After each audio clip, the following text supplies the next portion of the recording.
वक्रतुंड महाकाय सूर्यकोटिसमप्रभ निर्विघ्नं कुरु मे देव सर्वकार्येषु सर्वदा। सरस्वती नमस्तुभ्यं वरदे कामरूपिणी विद्यारम्भं करिष्यामि सिद्धिर्भवतु मे सदा। साक्षात् दयानन्दं परमार्थस्वरूपिणं तत्त्वज्ञानप्रशास्तारं प्रणतोऽस्मि परं पदम्। वागर्थाविव सम्पृक्तौ वागर्थप्रतिपत्तये जगतः पितरौ वन्दे पार्वती परमेश्वरौ। येनाक्षरसमाम्नायम् अधिगम्य महेश्वरात् कृत्स्नं व्याकरणं प्रोक्तं तस्मै पाणिनये नमः। वाक्यकारं वररुचिं भाष्यकारं पतञ्जलिं पाणिनिं सूत्रकारं च प्रणतोऽस्मि मुनित्रयम्। ॐ सहना भवतु सहनौ भुनक्तु सह वीर्यं करवावहै तेजस्विनावधीतमस्तु मा विद्विषावहै। ॐ शान्तिः शान्तिः शान्तिः।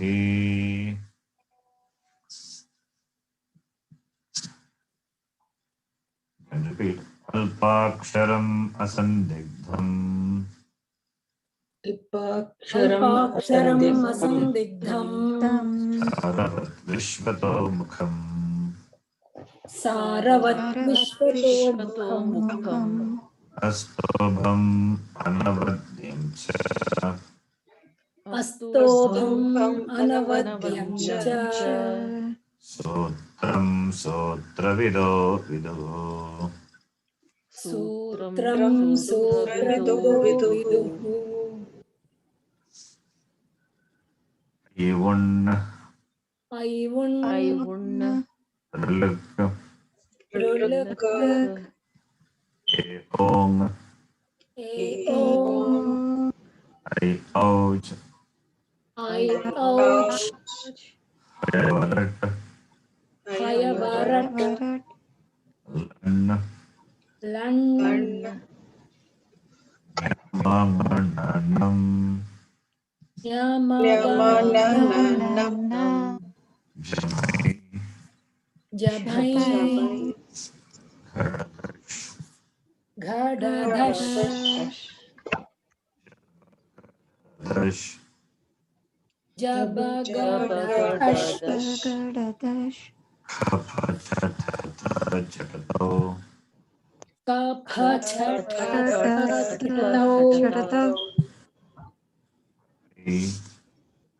कपै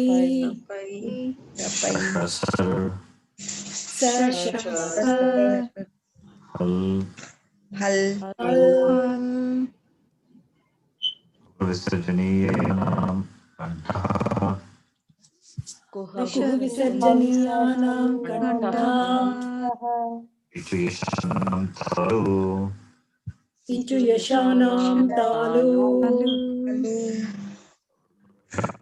मूर्धः ऋटुलशानां मूर्धा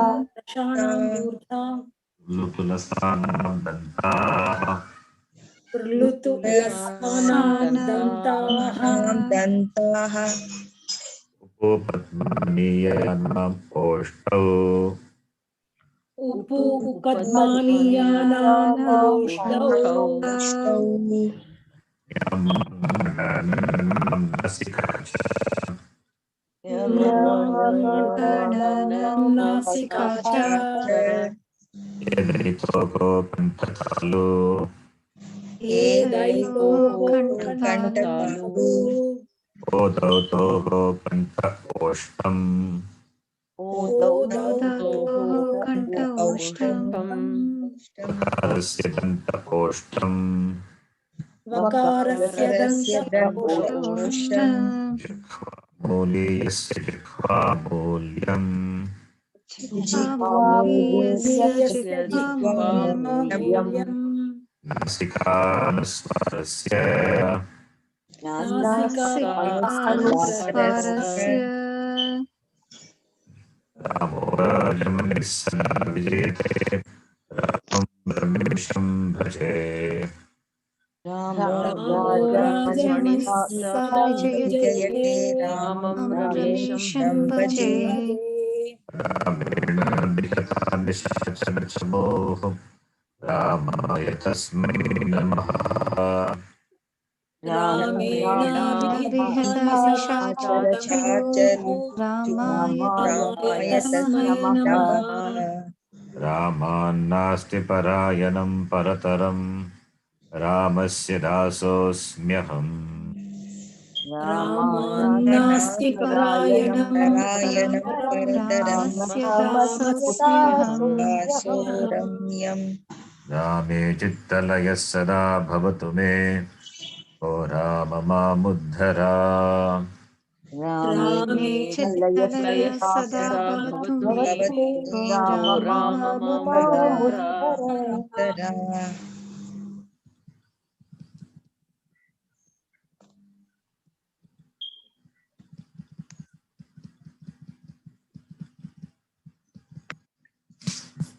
Last class I gave homework for the Akaranta Shanda. Akaranta, Strilinga, Shanda. We learned Nattom being taught. Padanta Nakara, then preceded immediately by Repa or Murtha Nakara. Even when intervened by that At, Kupu, then Nattam happens. In that context, I think I gave the Strilinga Shabda. Right? Yes. Did you try, all of you? Homework like this 4 or 5 Shabdas, Strilinga Shabda I gave. Vruddha and other Shabdas. Okay. I hope you would have done. So I'm not going to check it. So only when you do homework, you will understand what I taught also. So Padanta Nakara becoming Nakara, Murdhanya Nakara. Padanta Dhantya Nakara becoming Murdhanya Nakara. And if it is Padanta Nakara, it will not happen. Example, in Rama Shabda, what you see in the screen, Ramam, Ramo, Raman, that is Padanta Nakara. There, Nattam doesn't happen because it is Padanta. Whereas Tritya Vibhakti Ekavachanam, Ramena, there Nakara is not at the end of the Padam. What is the letter at the end of the Padam? Ramena? Akara. Akara is there. So remember, it is not Nakara, Akara. Nakara plus A only, Na. So Nakara is preceded. It's preceding, penultimate letter. Preceding Akara. So it is not Padanta Nakara. And Repa is there, Rama, Ra. Not immediately they are intervened by A and Makara and Ekara is there. All these are permissible letters. Therefore, Nattam happens. We saw this. Similarly, Ramana, right? So where Repa, Shakara, Rikara is there, and Apadanta, Dantya Nakara is there. Apadanta, Dantya Nakara follows that. Or in other words, Apadanta, Dantya Nakara preceded by Repa, Shakara, Rikara. Then this Nattam happens. That is why you see Murdhanya Nakara. Why Murdhanya Nakara? This is the reason. Nattam. So, Rama Shabda. explained with Rama Shabda. Rama and Hari Shabda also same. You can see Hari Shabda. Ditya Vibhakti, Harim, Hari, Adin, Nakara, Dantya Nakara. It is pronounced Nakara, therefore doesn't change. In Tritiya Vibhakti, Harina, here change happens. Similarly, Shashti Vibhakti Bhagavachan, Harina, there also it happens. You can note. Similarly, Guru, Gurun, Dvitiya Vibhakti Bhagavachanam, Gurum, Guru, Gurun. There it is. Padanta, Dantya, Nakara, there doesn't happen, no change happens. Whereas Tritiya Vibhakti Ekavachanam, Guruna, Nattam happens. Similarly, Shashti Vibhakti Bhagavachanam, Guruna, Repa is there, therefore change you can see. What about in Pala Shabda? Pala Shabda, Tritiya Vibhakti Ekavachanam, Palena, Nattam doesn't happen because there is no Nimitta to cause Nattam. There is no cause to cause Nattam. Repa not there, Shakara not there, Lukara not there. Therefore doesn't happen. Therefore, Dantya Nakara you see. Palena, Palana. You have to see this. Is it clear? All of you understand this? Yes, Guruji.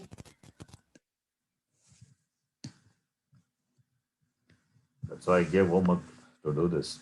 So only when you do, you will understand. Okay, now moving further.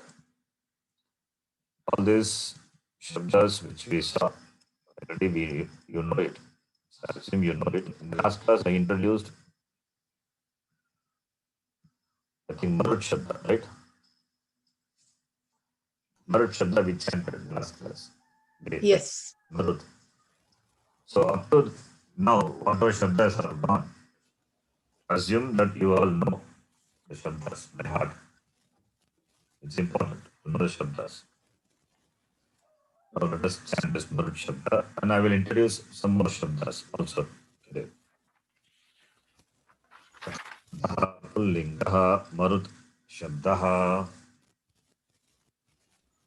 Takarantah pullingah maruddah. It's a very simplest Shabda and important Shabda also. Marut, Marutau, Marutaha. Marutau Marutam, Marutau, Marutaha.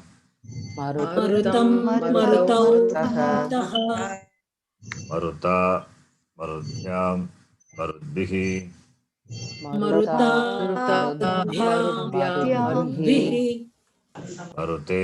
Marudhyam, Marudbhyaha.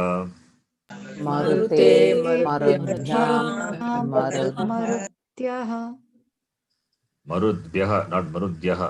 Where is Marudhyaha? Marudbhyaha, Bakara is there. Marud, Bakara, Bakara, Yakara. Oh God. Marutaha, Marudbhyam, Marudbhyaha.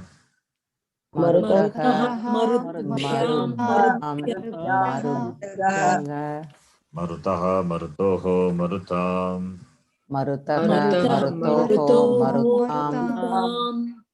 Maruti, Marutoho, Marutsu.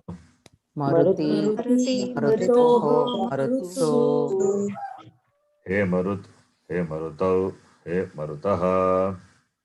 He Marutaha. Then important Shabda, which this also need to be memorized. Important Asmad Shabda. Asmad meaning I. Dakarantaha Asmad Shabdaha Trishu Lingeshu Samana Rupaha. Asmat Shabdaha Vishulingeshu Samanarupaha. What does it mean? Trishu Lingeshu Samana Rupaha. In all three lingas, In all genders, it's word. the same. It's the same. It doesn't change. Whether when I say, if I say I or you say I, Napumsakalinga say I, it is I only. So doesn't change. It should Lingya should not changing with gender. I doesn't have really I doesn't have gender, or I takes gender of the speaker. So therefore in all the lingas its form is same only. Agam is what Purusha? Uttama Purusha. Uttama Purusha. How many Uttama Purushas possible? Only one. Only one. It is Three Vachanams. yeah. Vachanam is I only is there. So Uttama Purusha. And Tvam is Madhyama Purusha. So anything other than Agam and Tvam is Pratama Purusha. Pratama Purusha. That is neither I nor you, somebody else. Pratama Purusha. Pratama Purusha is third person. Uttama Purusha is first person in English. Madhyama is second person. Now let us chant. Aham avam vayam. Aham Vayam. Mam ma avam nau asmanaha. Mam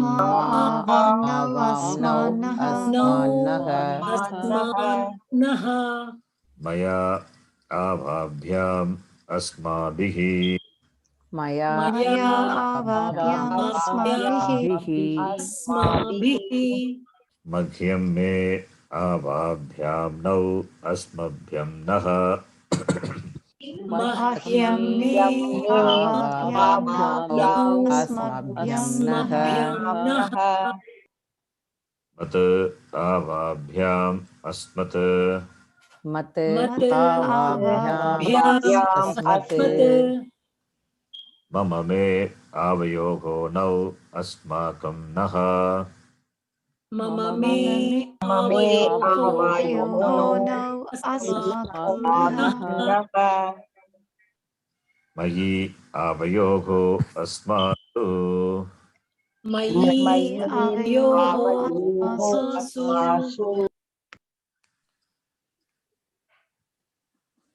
In the Sahana Bhavatu, we have this. Now is that Sahana Bhavatu. Where is that now is that? Sahanau bhunaktu. Now is in Dvitiya as well as Chaturthi and Shashti, Guruji. Yes. And Dvivachanam. In Sahana Bhavatu, what happened? Sahana Bhavatu, there it is now the word, it is now is that. Okay, we type here. Tell.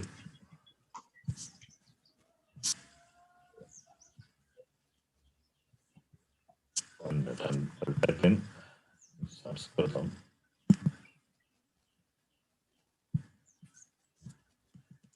Do you see me typing there? Yes, Guruji. This is Sahana Bhavatu. Saha Navavatu, really speaking. Saha Navavatu. Saha, referring to Ishvara, Bhagavan. Let Bhagavan Navavatu. Here, now is that. Where is this now? It is now plus avatu. It is very good. Now plus Avatu. What sandhi is that? Avayavas. Ayadi sandhi. Ayadi sandhi. H followed by H letter. So, how will become Av. Then Avatu. Avatu happens. So, this is now. Now is B2. Now is Prathama, sorry, Dvitiya Vibhakti, Vivachanam. B2. Both of us, we let Bhagavan protect both of us. That is the meaning. Sahana Bhavatu. It is Guruji, what does ha mean? Saha plus a, right? Ha is an article indeed. It doesn't. What is that? Sorry. Saha, it's indeed for that's meaning. Okay. The article Saha, Thank you. Yeah. indeed. So this is sa is sa. Here it is sa. Visarga is there, but visarga has become elided. It's a disappear. But you don't see it. That is because of sandhi that we have to see. We have not seen that. So it is something written like this. So saha Ishvaraha. Now referring to avam now. Right? That is the both of us. The Dvitiya Vibhakti, Dvivachanam. That is what is here chanted now. Saha Ishvaraha. Now referring to Dvitiya Vibhakti, Dvivachanam. Avam. Saha Ishvaraha Avam Avatu. Let Bhagavan protect both of us. Who are those two people? Guru and the Shishya. Both of us. Both pray. Prarthana done by both the people. Therefore, now. So what is Guruji, what is avatu mean then? Ava plus 2, right? Avatu is it's a lot lakara, like lat lakara. Patati patataha visa. Similarly, avatu avatam avantu. It is avatu is lot. It is called imperative in English. It's a prarthana. It's a prarthana. It's a kriya padam. Okay, avatu is a kriya. Thank you. Avatu is the kriya padam, which means may protect. That is the meaning. The prarthana. Thank you, Guru. We have 6 tenses, 4 moods. So far we have been learning only one tense only present tense only we are learning. For learning other tense you should be prepared. Then only I can teach you.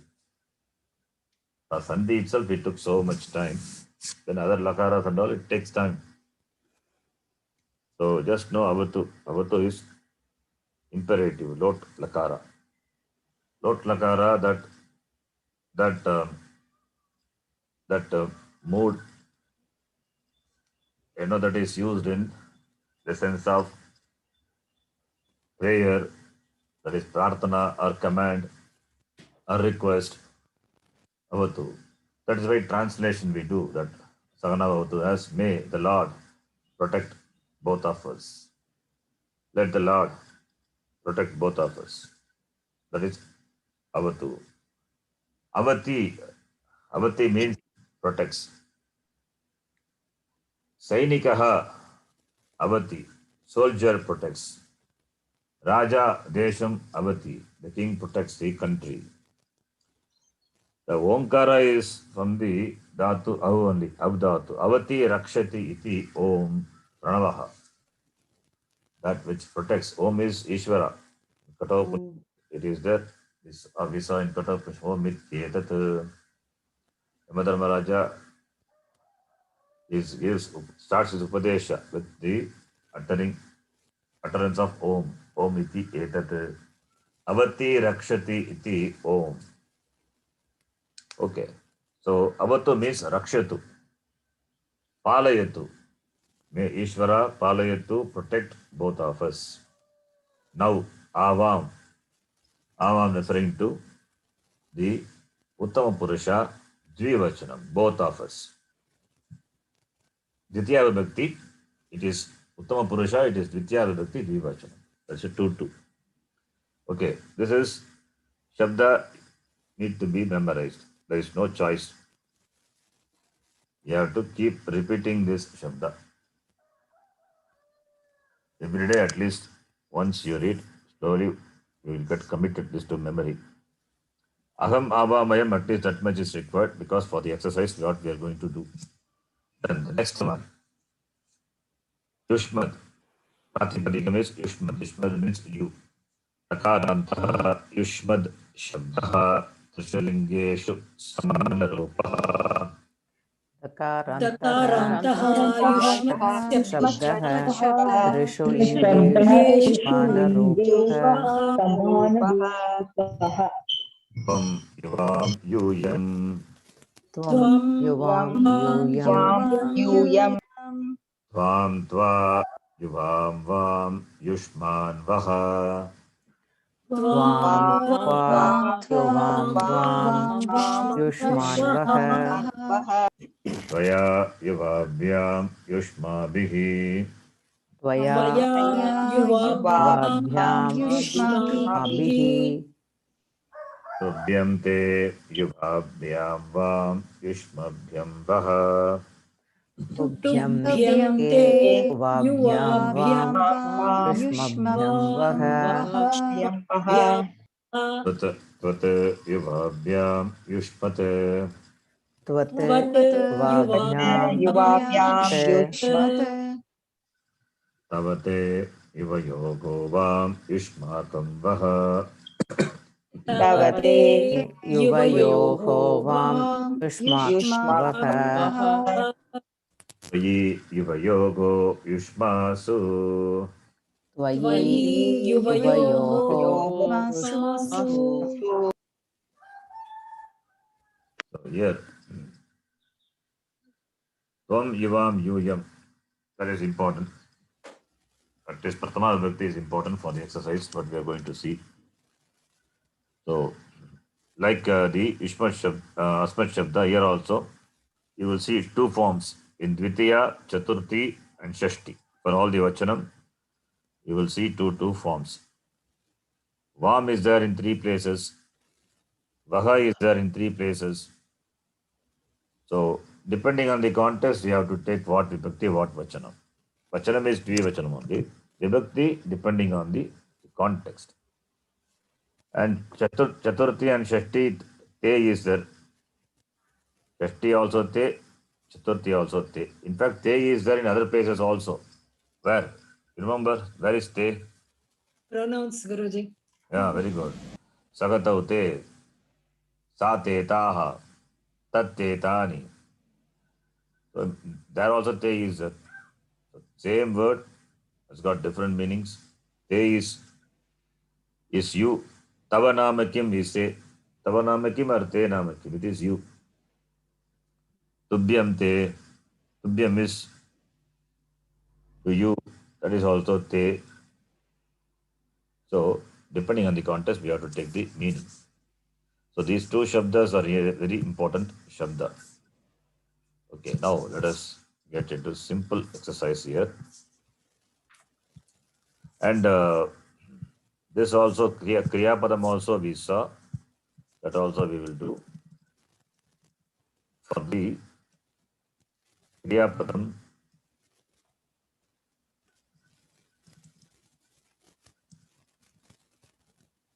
okay, you can chant now. Asti staha santi. Asti staha santi. Asti is, that is Prathama Purusha.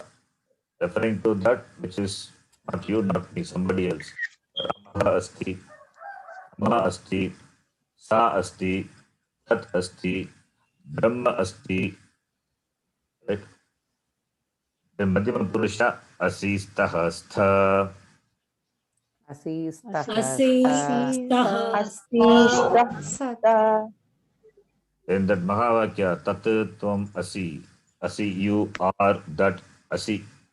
Madhyama Purusha. That Asti, what was Asti has become Asi now. And Uttama Purusha, Asmi Swaha Swaha. Asmi swaha. This is Dhatu is Asdhatu. Dhatu is Asdhatu. Its present tense is Asti Staha Santi. So this we need to know. Like Patati Patataha Patanti, you know this also. You need to know. Now, for this exercise, we have to add that the Kriya Padam. It is not here, it has to be supplied. Without the Kriya Padam also, the meaning is same. The Kriya Padam, in fact, it is understood. Aham is there, Asmi is there. See, when you say Asmi, Aham is there. When you say Aham, Asmi is there. Because one will bring the other. Asmi means who can be there other than me. It is Asmi, Uttama Purusha. It is Ekavacham. Therefore, Aham. Asi, when you say Asi, it is Madhyama Purusha Ekavacham. Therefore, Tvam is there. Similarly, the Kriya Padam Asti or Bhavati Even if it is not there, you have to supply. It is there. So no sentence without the Kriya Padam. That and the Kriya Padam, you see the meaning. As means to be. That being, the existence. Existence is always there. It cannot be destroyed. It cannot be destroyed. That is what we study in Vedanta. Nasato vidyate bhavaha. Bhavo vidyate sataha. Asti always asti. That astitvam cannot go. Always asti only. Asti or bhavati. So therefore we have to supply. If it is not there, it is to be understood. Okay. Now, this exercise we will read. Pratamastavakaha shashtaf pataha agam tvam. Simple exercise. Okay, we will start now. Padmaji, you can read. First line. Yes. First line. Aham adhyapakah tvam chatrah aham vruddhah tvam balah. Understand the meaning. Aham adhyapakah. Adhyapaka is Teacher. student, teacher. Tvam, you are student. Aham vruddha means I am old or old person. You tvam balaga, you are a boy. Yes. So the next person now. Agam adhyapakah asmi is understood. Asmi. Yeah. Tvam Yes. chatraha asi is Asi. Yes. agam vruddhaha asmi. Asmi. Tvam balaha asi. Asi. Asi. Yes. Now, the exercise is not that much. Next person, Rajeshwari, for you. Same sentence. Now, if it is in Ekavachanam, convert that into Dvivachanam and Bhagavachanam. अहम अध्यापकः आवाम अध्यापकौ वयम अध्यापकाः Yeah, but त्वं you can say anyway. Okay. त्वं छात्रः युवां छात्रौ यूयं छात्राः Tvam chatraha asi. Yuvam chatrau staha. युवां छात्रौ स्तः यूयं छात्राः स्तः Chatraha. युवां छात्राः स्तः Okay, continue. The next one. अहं वृद्धः अस्ति अहं वृद्धः अस्ति Asti. आवां Me.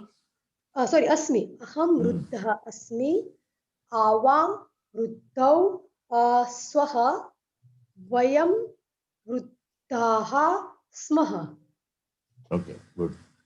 त्वं बालः असि त्वं बालः असि युवां बालौ स्तः यूयं बालाः स्तः Next person. Clear, you read the next line.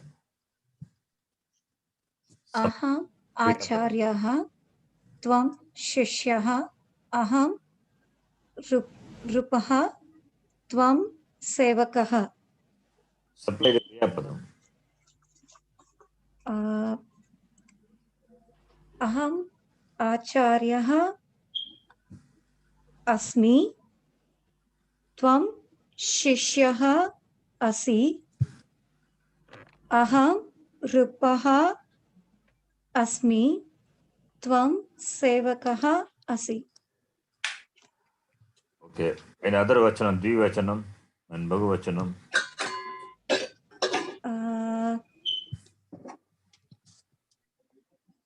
in आवाम् आचार्यः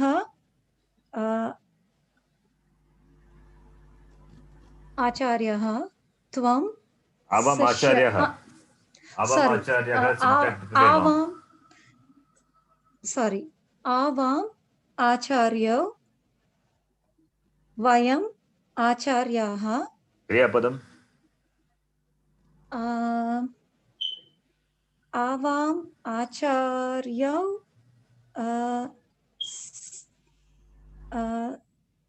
आचार्यौ It is not so difficult. Swaha. No. Yeah. Swaha. Swaha. Swaha. Vayam acharyaha staha. Not staha. Please practice. Okay. Smaha. Smaha. Asmi swaha smaha. Okay. Smaha. Sorry. Okay. Fine. Next person. Girijaji. Yes, Guruji. Aham kumbhakarah asmi. Tvam swarnakarah asi. Aham vaidyah asmi. Tvam rugnah asi. Good. Vachanam. Avam kumbhakarau staha. Vayam kumbhakaraha santi. Oh, sorry. Avam Not santi. No, not santi. That's why I'm coming back, Guruji. Aham kumbhakaraha asmi. Avam kumbhakarau swaha. Vayam kumbhakaraha smaha. Tvam swarnakaraha. Swarnakarah asi. Yuvam swarnakarau stha. Yuyam kumbhakarah stha. Aham vaidyah asmi. Avam vaidyau. Not avam. Sorry. Avam vaidyau stha. Vayam. No, not staha. Swaha. Swaha. Sorry. Swaha. Vayam vaidyah smaha. Tvam rugnah asi. Yuvam rugnau stha. Yuyam. Yuvam rugnau staha. Yuvam rugnau stha. Yuyam rugnaha stha. Yes. I think we did before. I gave a table with all this asmi swaha. Remember, a table with a different kriya padam for your practice I gave long back. So in that it is there. Okay, next time, Manjulaji. Guruji, aham bhaktah asmi. Avam bhaktau swaha. Vayam bhaktaha smaha. Tvam devaha asi. Tvam devaha asi. Yuvam devau staha. Yuyam devaha staha. Aham आरक्षकः अस्मि. आवाम् आरक्षकौ स्वः. वयम् आरक्षकाः स्मः. त्वं चोरः. It is Guruji.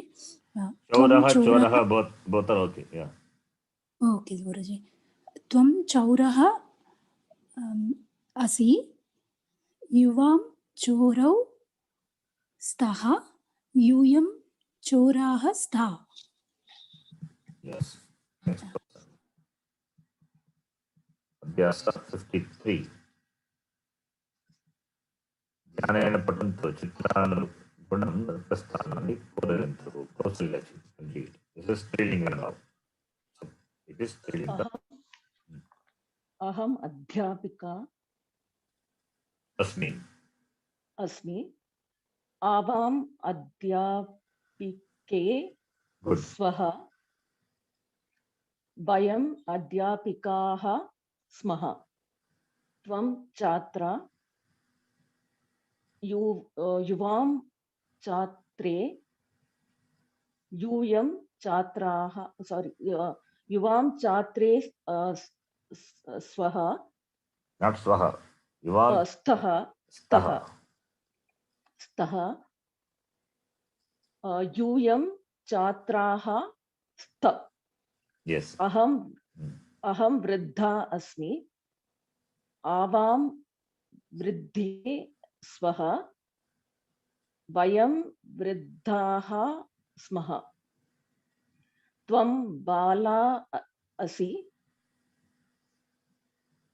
युवां बाले स्तः यूयं बालाः स्त Next person. Krishna Kumar ji.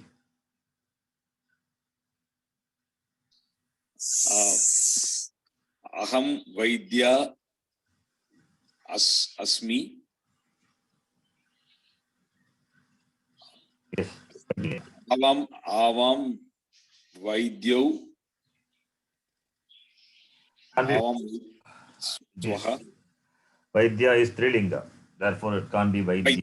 वैद्ये या आवां वैद्ये स्वः वयं वैद्याः स्मः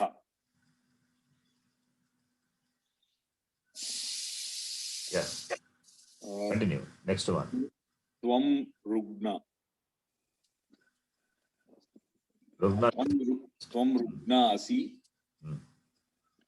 त्वं रुग्ण असि युवां रुग्णे स्तः यूयं रुग्णाः स्त Good. अहम् अग्रजा अस्मि आवाम् अग्रजे स्वः वयम् अग्रजाः स्मः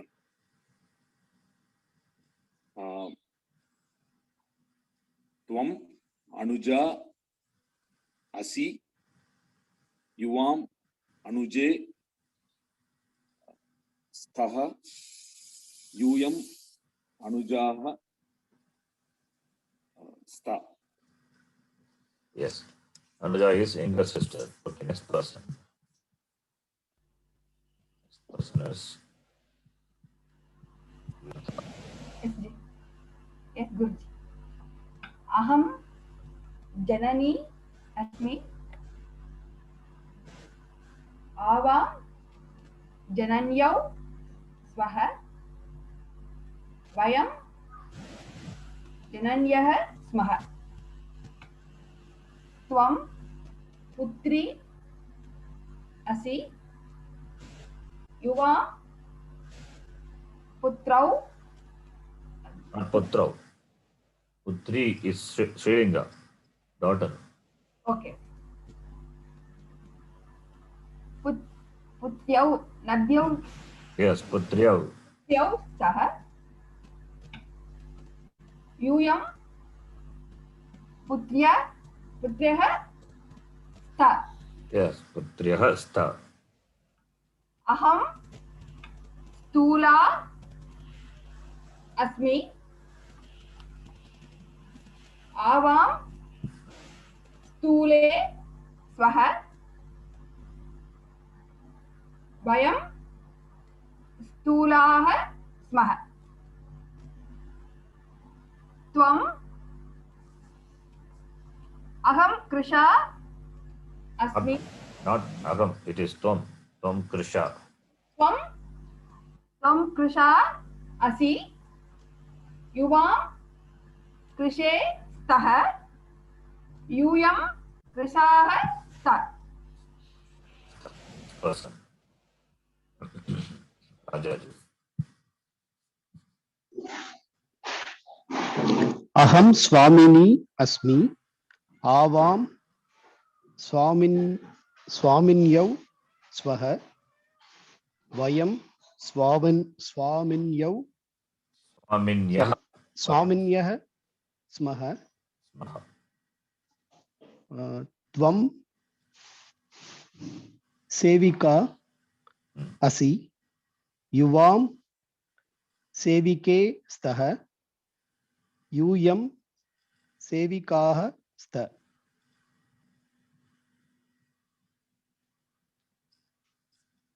Yes. Continue. Should I continue? Yeah, next one. Yeah. Yeah.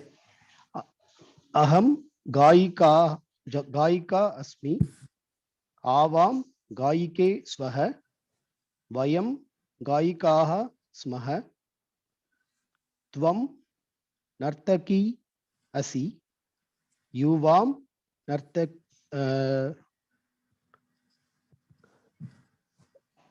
नर्तक्यौ स्तः नर्तक्यौ नर्तक्यौ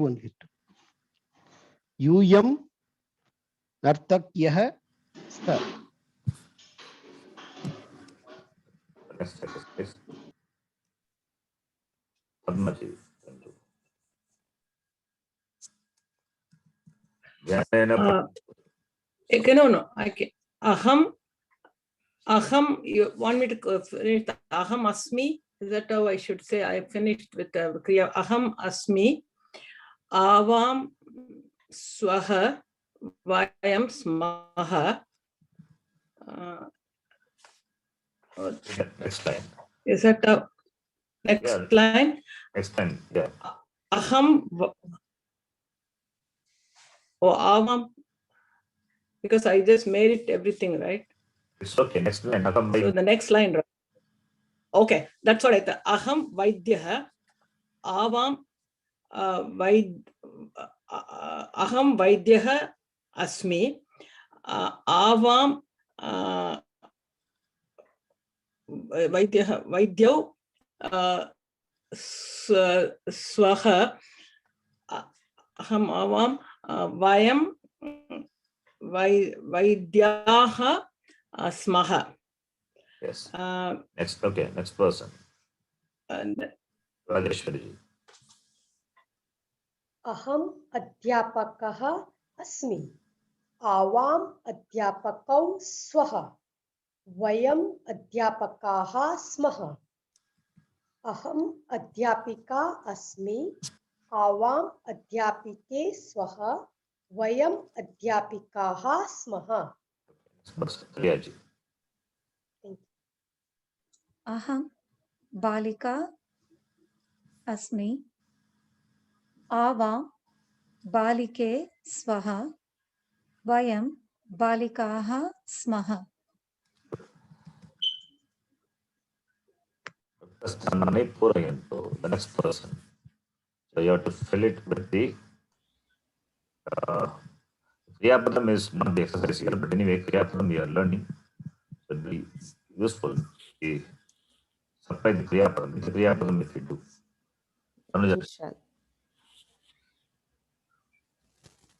Aham swarnakarah Asmi.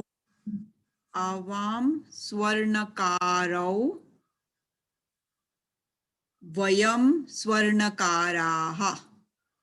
You say this with the Kriyapadam. Okay, sorry. Aham swarnakaraha asmi. Avam swarnakarau swaha. Vayam swarnakaraha smaha. Yeah. Chalakah asmi. Avam chalakau swaha. Vayam chalakaha smaha. I hope you all know the meaning. Swarnakaraha, goldsmith, Chalaka, driver. Driver, yeah. Yeah. Rajaka is okay. Washerman. Okay, read that. Thank you. Aham Rajakaha asmi. Not Rajakaha. It is Rajakaha. Rajaka, sorry. Aham Rajakaha asmi. Rajakaha. Rajakaha, sorry. Yeah. Rajakaha. Aham Rajakaha asmi. Avam Rajakau swaha. Vayam Rajakaha smaha. Next person. Girijaji.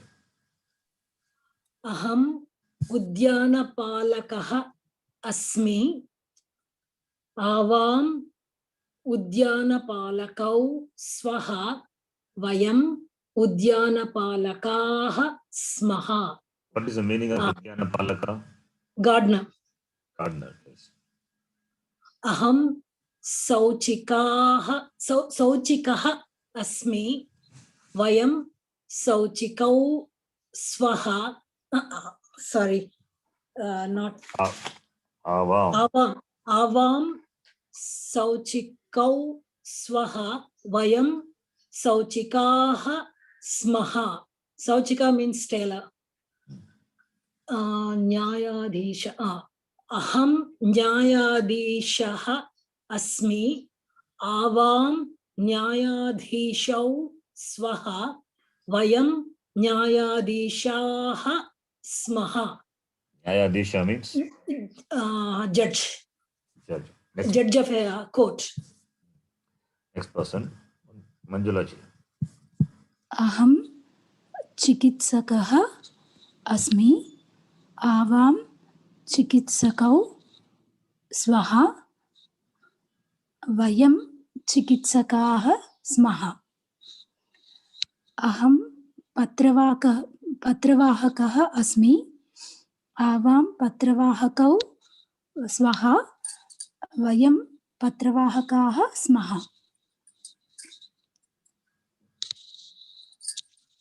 अहं गोपालकः अस्मि. आवां गोपालकौ स्मः.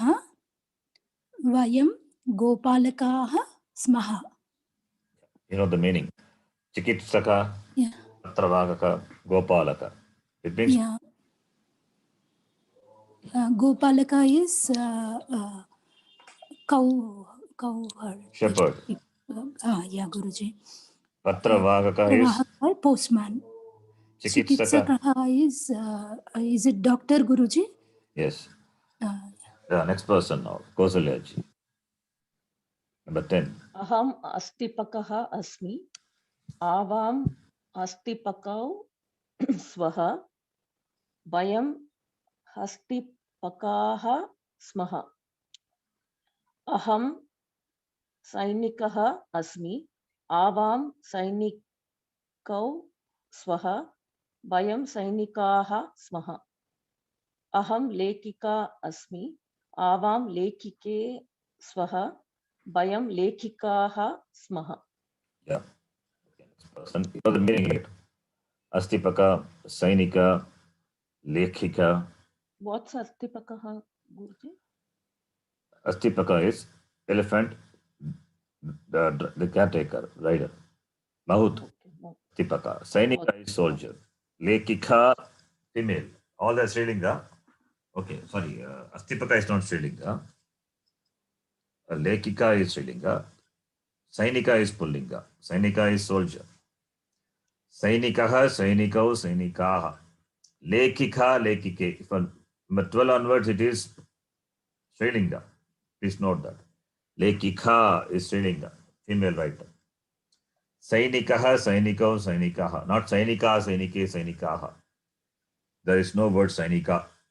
Sainiki is there. If it is a female soldier, Sainiki, but not Sainika. Okay. Next person. Krishna Kumar, number 13. Aham upacharika asmi. Avam upacharike swaha. Vayam upacharikaha smaha. Upacharika is, sorry? what does it mean? Upacharika? Upacharika, helper or helping person. Yes, Upacharika is helper, nurse. Yes, okay. Upacharika. Okay, helper. Aham shikshika asmi. Avam shikshike swaha. Vayam shikshikaha smaha. Shikshika means teacher. Yes. Aham balika asmi. Avam balike swaha. Vayam balikaha smaha. Balika is girl child. Yeah. Next person. Lataji.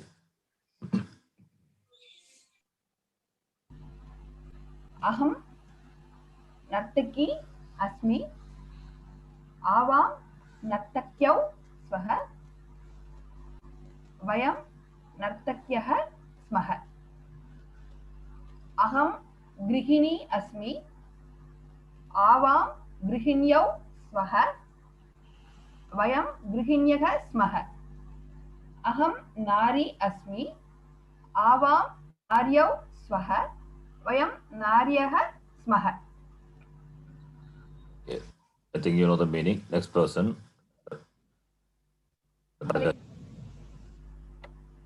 अहं पुत्री Next person. Rajaji will do. Okay Yeah. Aham putri asmi. Avam putriyau swaha. Vayam putriyah smaha. Aham gayika asmi. Avam gayike swaha. Vayam gayikaah smaha. Yes.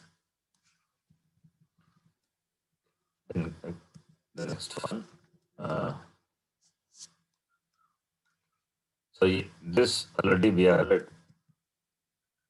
With Asmi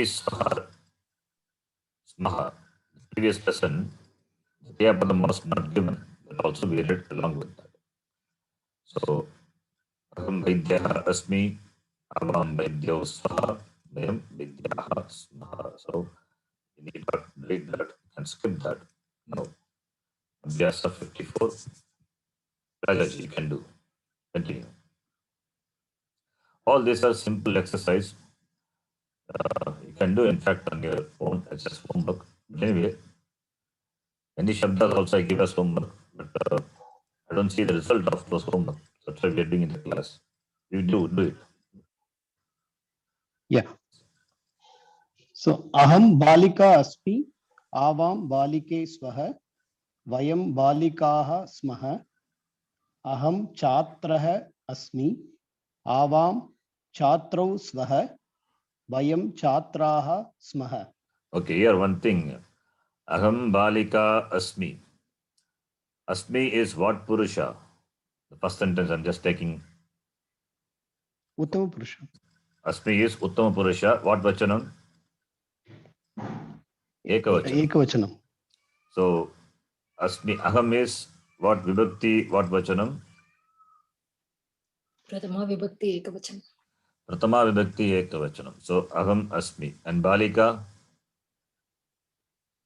Balika is also Same. Prathama Vibhakti Ekavachanam. Pratama Vibhakti Ekavachanam.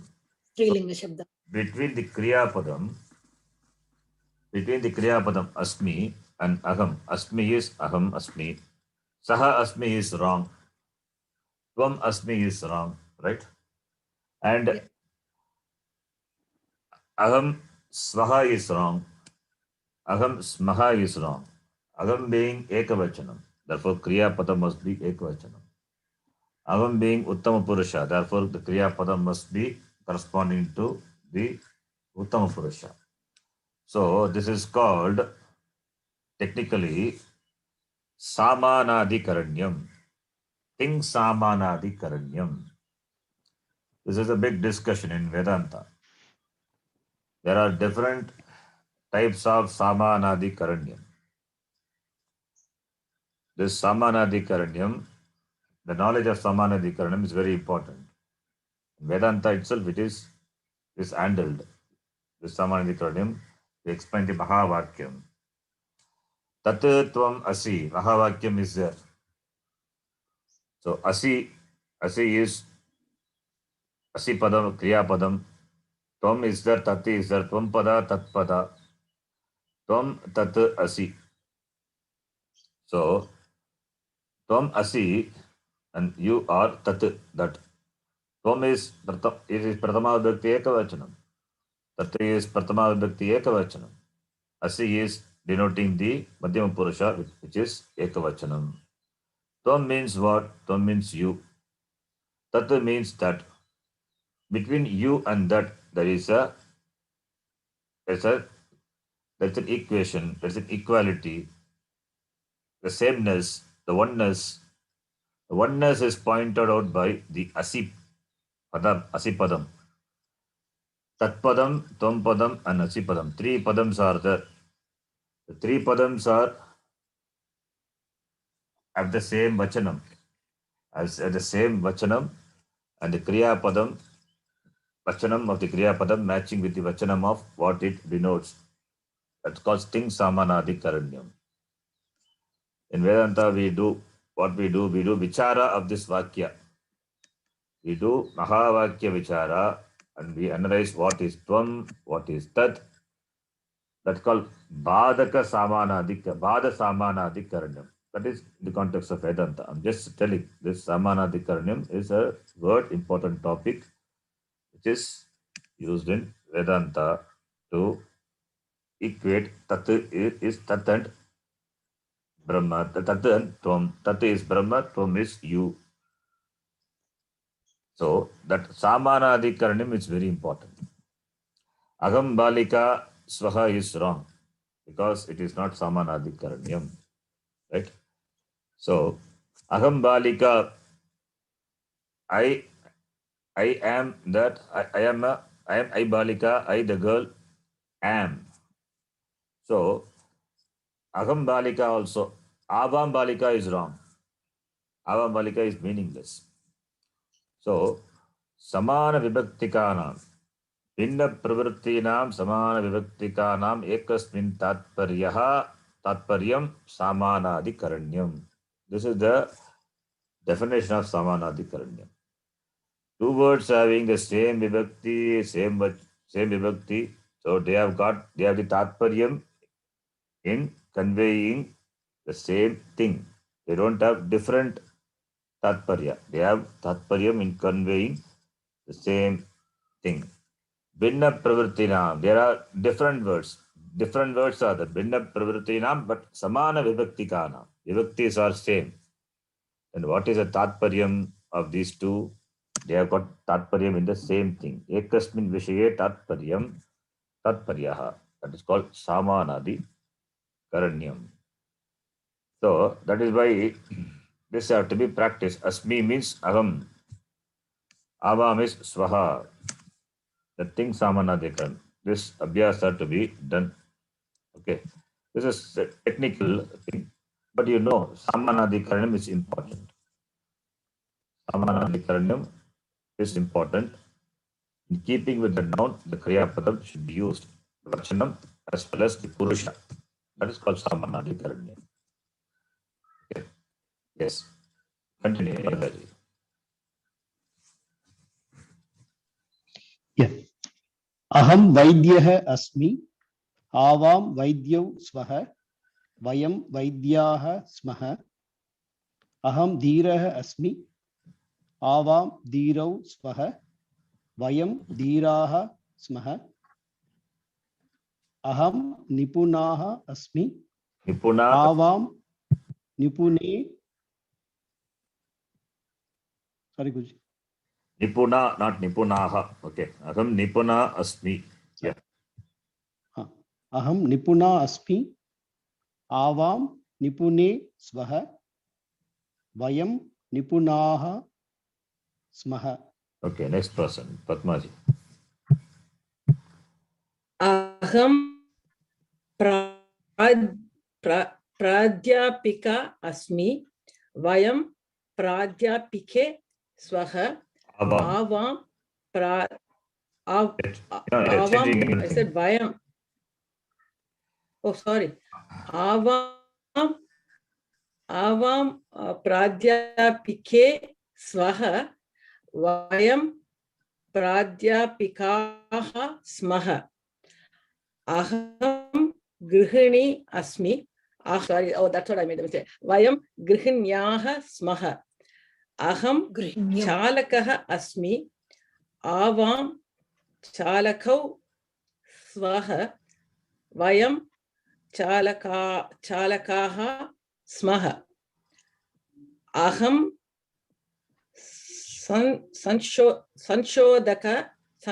sanchodakaha asmi. Avam sanchodakau swaha. Vayam sanchodakaha smaha. Aham adhyapakaha asmi. Avam adhyapakau swaha. Vayam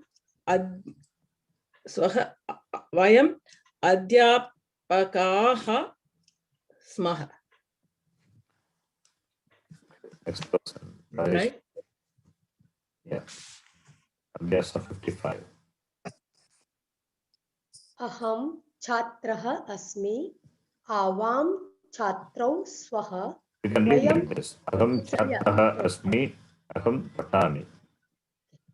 अहं छात्रः अस्मि अहं पठामि आवां छात्रौ स्वः आवां पठावः वयं छात्राः स्मः वयं पठामः अहम् अध्यापकः अस्मि अहं पाठयामि आवाम् अध्यापकौ स्वः आवां पाठयावः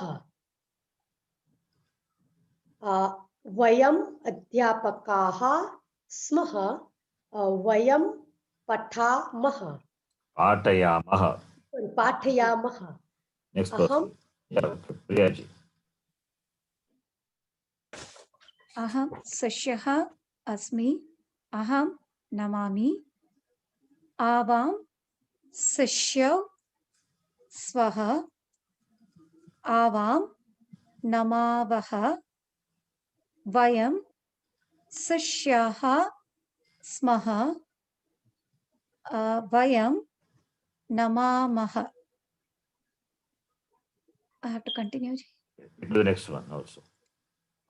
अहं जनकः अस्मि आवां जनकौ स्वः वयं जनकाः स्मः अहं कथयामि आवां कथयावः वयं कथयामः. Person. Tanujaji. Read both the sentence together. जनकः अस्मि. Oh, sorry.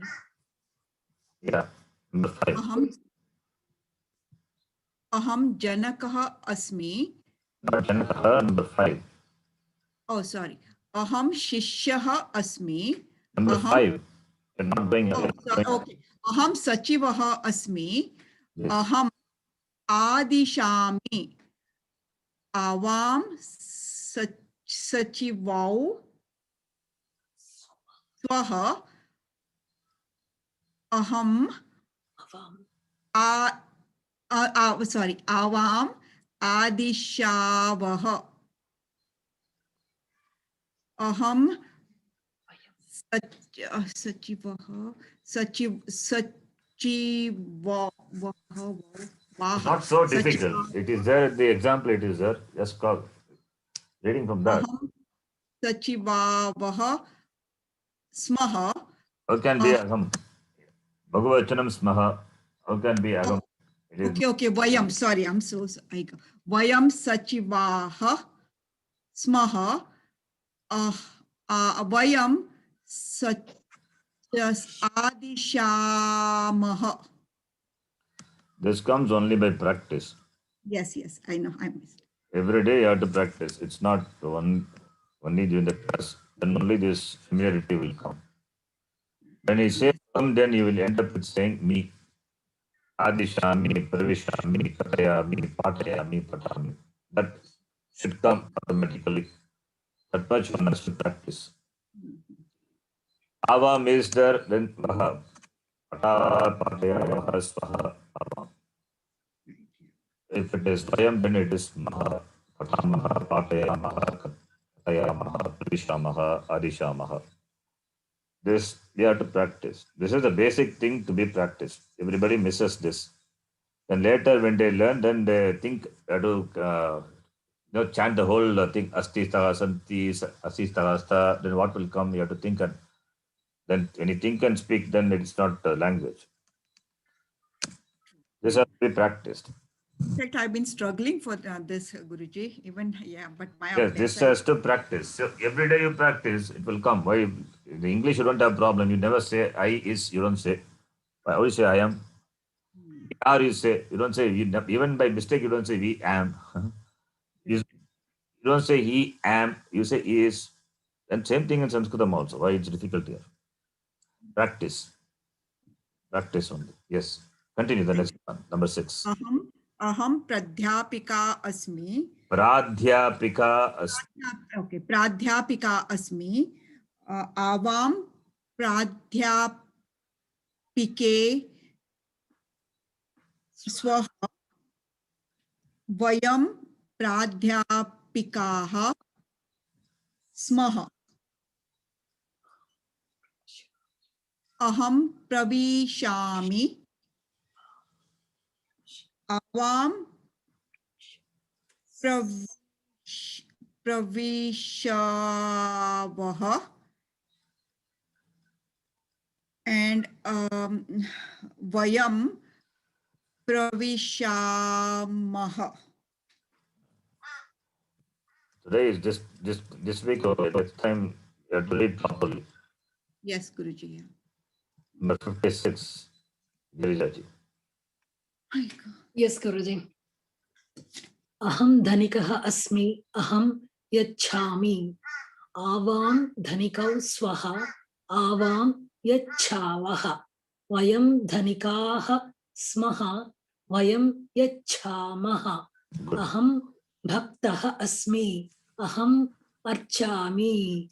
Avam bhaktau swaha, avam archaswaha. Vayam Archami, archavaha. Archavaha. Vayam bhakta smaha. Vayam archamaha. Aham sainikaha asmi. Aham rakshami. Avam sainikau swaha. Avam rakshaswaha. Rakshavaha, not swaha. Rakshavaha. Vayam sainikaha smaha. Vayam rakshamaha. Next person, Manjulaji. by samshodakah. Aham samshodakah. Samshodakaha. Samshodaka means Shodhana Kriya, the one who does the Shodhana Kriya, the one who does Researcher. research. What's the meaning? Yeah, research. Pradhyatmika. Yeah, professor. Okay. What is Shodhana, Guruji? Shodhana in Ayurveda is what? Shodhana? Shodhana is search. Shodhana. Correcting. Shodhana is correcting. That's how another meaning also is there. So correcting. Ayurveda, that is the meaning. Shodhana. Thank you, Guruji. Yeah. Aham lekhika asmi. Avam lekhike smaha.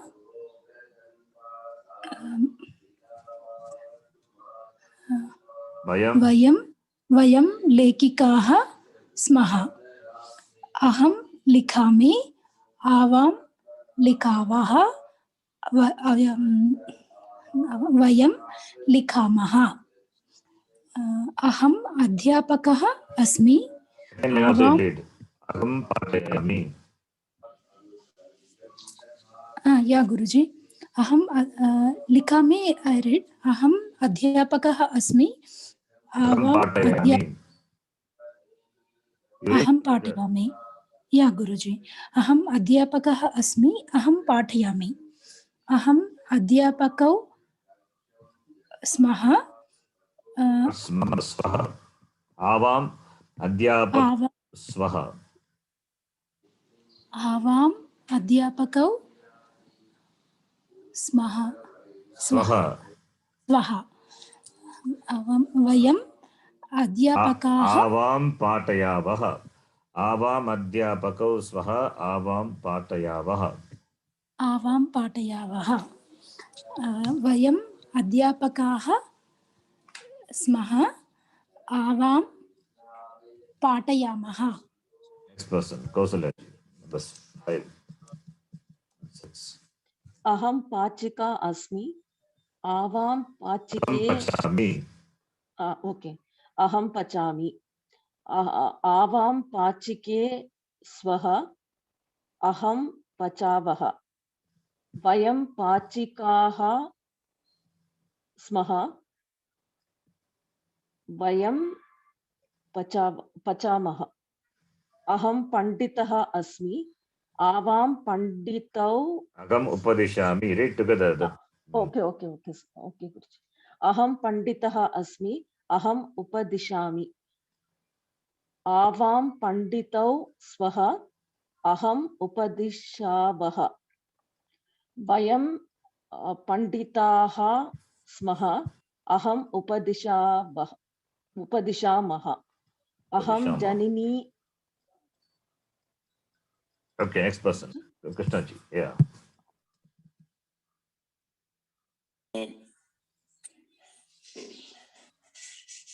अहं जननी अस्मि आवां Agam palaya. Always read we have seen how to read this. The same format you follow, all of you. Agam janani agam palayami. Okay अहं जननी अस्मि अहं पालयामि आवां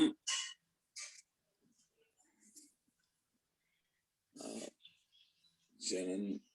Then you have to chant Nadi Shabda and then find out what is Pratama Vibhakti. Nadyau. Jananyau. That should come immediately. Okay. Not get stuck. Agam janani asmi avam jananyau swaha. That much abhyasa required. Right. आवां जनन्यौ स्वः आवां पालयावः वयं जनन्याः स्मः not jananyaः jananyah जनन्यः स्मः वयं पालयामः the shabda, asking to memorize shabda not for the sake of memorizing. It is to be applied here. When avam comes, then janani is ikaranta, jananyau. That should come immediately. Jananyau. Vayam is jananyaha, nadi shabdavat. So, you should be able to connect with nadi immediately and bring to your mind what is Dvivachanam and Bhagavachanam. This is only Pratama Vibhakti we are dealing with. What about other Vibhaktis? Other Vibhaktis starting from second onwards up to Saptami, Bhagavachanam it is there. So, when you have to speak a sentence, a long sentence involving other Vibhaktis, then how much practice required you can imagine. For that, this is a base. Yeah. Okay. That is why I'm asking you to memorize the Shabda and apply that. Application of it also important. Memorization and application. Why memorization? Because it is easy. I mean, it is for you to do. Otherwise, if you don't have that readily available with you, every time you have to refer to Shabda Manjari. That's not a good thing. Yes, please do. अहं धीवरः अस्मि अहं तरामि आवां धीवरौ स्वः आवां तरावः वयं धीवराः स्मः वयं तरामः. Yes. All of you, please practice the same exercise again. Again, the same exercise. Whatever we have done, you practice it again, because it will help you. Practicing already what you have learned, it will help you in making what you have learned very strong. That understanding become very strong. You will not do mistakes. Then only we can move forward. Keep practicing what has been taught already. That familiarity is required. So the Kriya Padam and the Purusha, what Vachanam may use, that connection should come automatically. So Saha, when you say it as Asti only, even in dream it should be Asti only. In dream, you don't have problem in dream. Even in dream, when you say I am is there, always am is there. Even by mistake, you will never say I is. Like that, it has to become. That much practice abhyasa. So it's everyday's abhyasa. Okay. So please do it. What is Dhivaraha? What is Dhivaraha? Dhivaraha is fisherman. Dhivaraha fisherman. Tarami. Tarami, he crosses or he swims. Agam Dhivaraha asmi. I'm a fisherman. I swim. I cross. Okay. Okay, I think we can stop here. This the page number will start. We'll do this next class. 117. From Yuyam. So aham we have done. Then so and Shabda, please. Asmat Shabda is Ishmat Shabda, very important Shabda. You keep chanting it every day. We will do it in the class also for some classes. Important, very important Shabda. Asmat and Ishmat. Om Purnamadav Purnamidam Purnat Purnamudachyate Purnasya Purnamadaya Purnameva Vashishyate. Om Shanti Shanti Shanti. Harihi Om Shri Gurubhyo Namaha. Harihi Om. धन्यवाद गुरुजी. धन्यवाद guruji. Sharan ji. धन्यवाद गुरुजी. धन्यवादः गुरुजी. धन्यवाद. धन्यवादः guruji. Thank you, Guruji.